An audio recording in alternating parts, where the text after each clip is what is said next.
Hi, it's me again with Corel Draw Tips and Tricks. And somebody sent me this file, and it's the heart and the cross are falling out, and it's got to fall out because there's nothing there to hold it in. All that is going to fall out. It's a pretty cool design. I kind of like it, and I'm going to show you how I did this where that won't fall out. But also, I'm going to give her a few hints on making clocks. I have made probably 500 clocks, and this clock is almost 10¼ inches. She's going to put a backer board like this picture. She sent me an example. She's going to put a backer board. Your backer board is going to be really close to the edge with these hearts.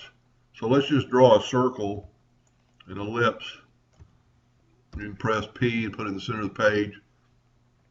Holding down the shift button, we can grow from the outside. Your backer board is going to have to be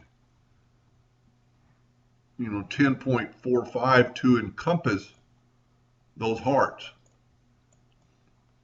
That's pretty close to the edge and will be visible. I do a 12-inch clock and I do an 11-inch backer board of MDF.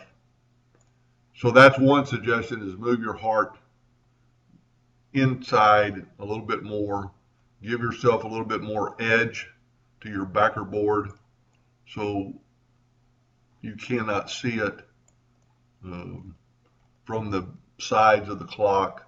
And that's just through experience. And that's pretty easily done. Just, well, let's tell you what, let's do this. I'm going to set my nudge factor on 10 inches. I'm going to nudge this up and nudge this up. And then I'm going to select everything. And I'm going to control G. And you can see it's 10.15. Let's make, and it's really not equal in all directions, which is probably because of the text. But let's change it with this lock. Let's change it to 95%. Now we can put these back. That gives you a little bit more room and you haven't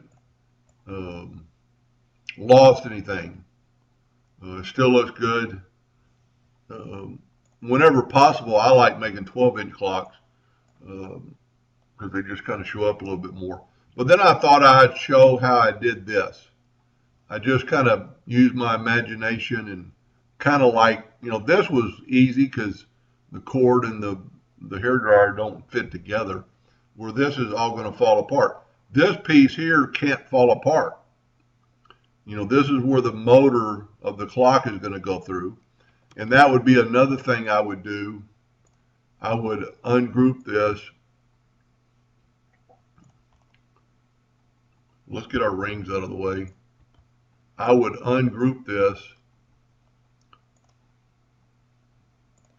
I would select my cross.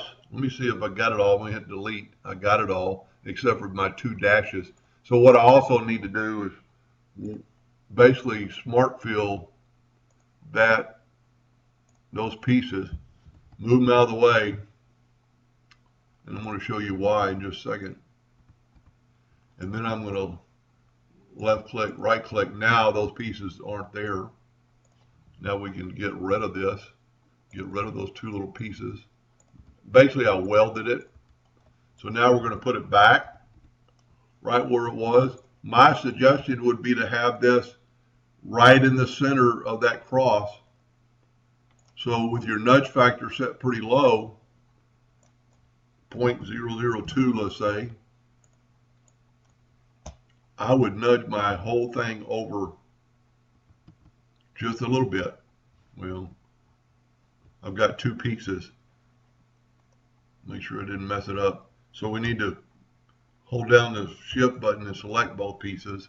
And now we're going to move both pieces. That doesn't really change your design, but it's going to make the clock look more even with the motor going right through the center. So all I did to fix this, I put basically like stencil tabs in a couple places. I didn't particularly care for this break. There's really no reason for that break. So let's take our 2-point line. Let's zoom in here a little bit.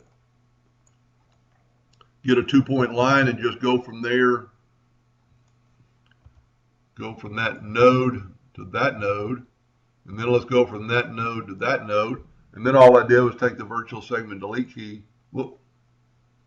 I don't want it. That's the wrong one I wanted to do. So now this is kind of connected. But wait a minute, that's not what I want. That's exactly the opposite of what I want. I did want to take out this one, and I did want to take out this one. I'm a little bit off. Let me zoom in. A lot of times if your line doesn't go all the way through, you can delete the whole thing and it's doing it. So I need to take this line and make it just a hair longer so it stops the virtual segment delete key. Must be too short up top. So let's make it a little longer.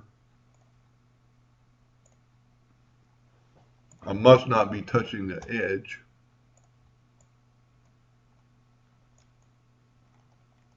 So we're going to nudge this line over just a hair. Now let's try it. Maybe it's that line right there. Take that line.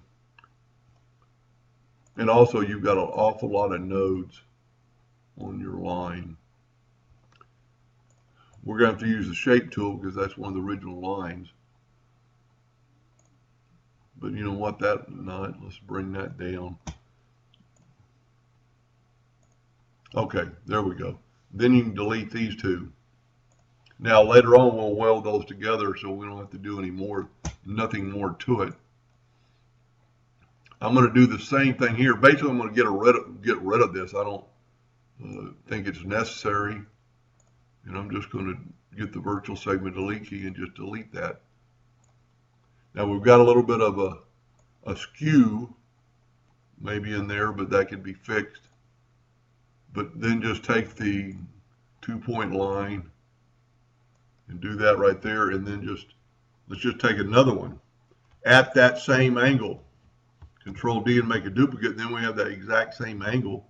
Let's expand it out a little bit so the virtual segment delete key will stop the cut, and then just trim our edges. And that's where the Smart Fill tool really pays off. It'll weld up those nodes that we just broke. So we've done the inside of the part of the heart. We can fill it in, and this is still going to fall out.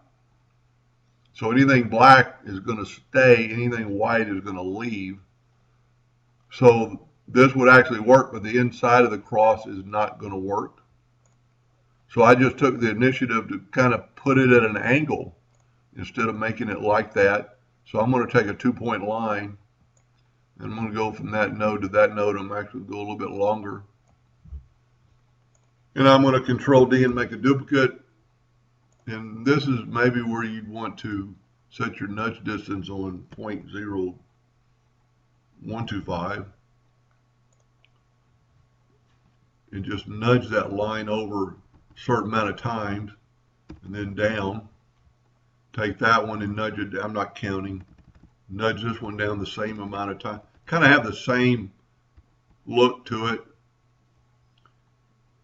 I didn't do a very good job of demonstrating that, but that's how you would do it. Then take your virtual segment delete key and delete these corners. So basically what we're doing is we're making a stencil. Now we need to do one more at the bottom to keep that interior part from working. So we want that same angle. We'll make it a little bit longer. We'll Control D and make a duplicate, and we'll move it 1, 2, 3, 4, 5, 6, 7, 8, 9, and so many up. Well, that ain't going to work. You're just going to have to do that by eyesight. Just kind of get them the same. Control D and make a duplicate. You know, just having the same distance off that line. And if you wanted it precise, you can measure them. Then we want to take the virtual segment delete key and delete all this. And anything the virtual segment delete key hits, it's going to delete, so you can just actually drive through the line. So now it's going to work. Everything in black's going to stay. Now this clock I did not move over like I did the other one, and you can see that hole's in the center. And I don't really understand her. There's kind of, your letters are gray. That might be another little bit of problem. They are CMYK. If you're going to laser engrave, you need to turn it to RGB to give it a better black. And I'll just show you the difference. A true laser black. You can see the 12 isn't as dark as the 3. So if you move this one over, this would work. I do not understand. I guess the shadowing is, I don't know what the shadowing is. What we need to do is turn this into a no fill and an outline. And you've got a hairline there that's going to cut that number out. So you need to change that 9, put it, put the 9 back and delete that hairline. Evidently you drew it in and then you filled it in. You can't really do that. So let's change our nudge distance to like 2 inches. Let's nudge this out of the way. And I would just take the whole thing. Whoop. Need to click on it, make no fill. And we've already got, well, that 9 might be inside there. But the 3, let's go with the 12. No, there's no hairline there. So I know what it is now. I apologize for that. She's got it. Whenever I'm doing something, I'm using their Smart Fill. And if you can see on the Smart Fill, no, she has none on outline, so it should work. But you need to look in that, especially if you're going to cut this out, that those letters don't cut out. And it might just be because the Smart Fill tool is just filling it in. But that's here and there. Now, just to double make sure, I would just check all these letters and make sure there's nothing there. See, that's a CMYK, so you can very easily change it to RGB if you have an RGB color palette, and there's plenty of videos on that. But that should work. I actually sent her the file, but I did not recenter this. I might redo it. Anyway, I hope that helped her a little bit. Thank you for watching.